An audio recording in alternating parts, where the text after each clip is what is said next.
অবশেষে টেস্ট ও টি-20 ক্রিকেট থেকে অবসরের ঘোষণা দিলেন সাকিব আল হাসান। ঘরের মাঠে দক্ষিণ আফ্রিকার বিপক্ষে টেস্ট সিরিজ খেলেই ক্রিকেটের বনেদি ফরম্যাটকে গুড বাই জানাতে চান এই অলরাউন্ডার।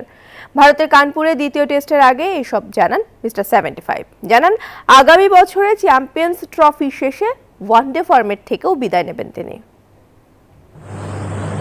কানপুরে গ্রিন পার্কে দুপুরে হঠাৎ বৃষ্টি, সেই বৃষ্টির মতোই সবাইকে অবাক করে গণমাধ্যমের মুখোমুখি হলেন সাকিব আল হাসান। এসেই চমকে দিলেন গণমাধ্যম কর্মীদের। টেস্ট ক্রিকেট থেকে অবসরের ঘোষণা আসলো তার মুখ থেকে। ঘরের মাটিতে আগামী 22 অক্টোবর মিরপুরে দক্ষিণ আফ্রিকার বিপক্ষে ম্যাচটি হবে তার শেষ।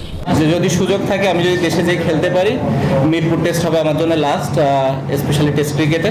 এবং সেই কথাটা বোর্ডের সবার সাথে বলা হয়েছে এবং তারা এই বিষয়টা জানে এবং তারা চেষ্টা করছে যে কিভাবে এটাকে সুন্দরভাবে অ্যারেঞ্জ করা যায় এবং যাতে করে আমি যে খেলতেও পারি এবং নিরাপদ ফিল করি। অ্যাট দি সেম টাইম যখন দেশের বাইরে আসার দরকার হবে এবং দেশের বাইরে বের হতেও যেন আমার কোনো সমস্যা না হয়। টি-20তেও আর কখনোই খেলবেন না তিনি।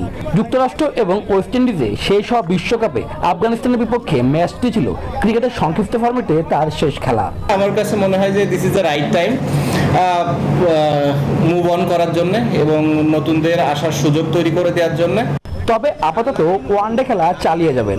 আগামী বছরের ফেব্রুয়ারিতে পাকিস্তানের মাটিতে চ্যাম্পিয়ন্স ট্রফিতে খেলেই আন্তর্জাতিক অঙ্গন থেকে পুরোপুরি বিদায় নেবেন সুপার সাকিব।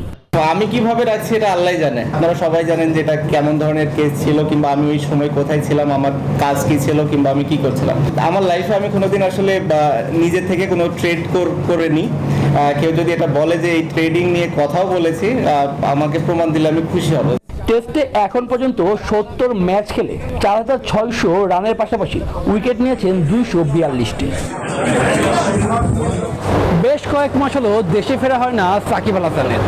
দেশের বাইরের সিরিজ আর টুর্নামেন্টগুলোই খেলছেন তিনি। তবে কানপুরের বৃষ্টি, সে বৃষ্টির মতোই সাকিব আল হাসান জানিয়ে গেলেন টেস্ট ক্রিকেটকে গুড বাই জানাবেন দক্ষিণ আফ্রিকার বিপক্ষে ঘরের মাটিতে ঢাকাতে প্রথম টেস্টের পরে। শুভদেবনাথ, নিউজ 24, কানপুর, ভারত।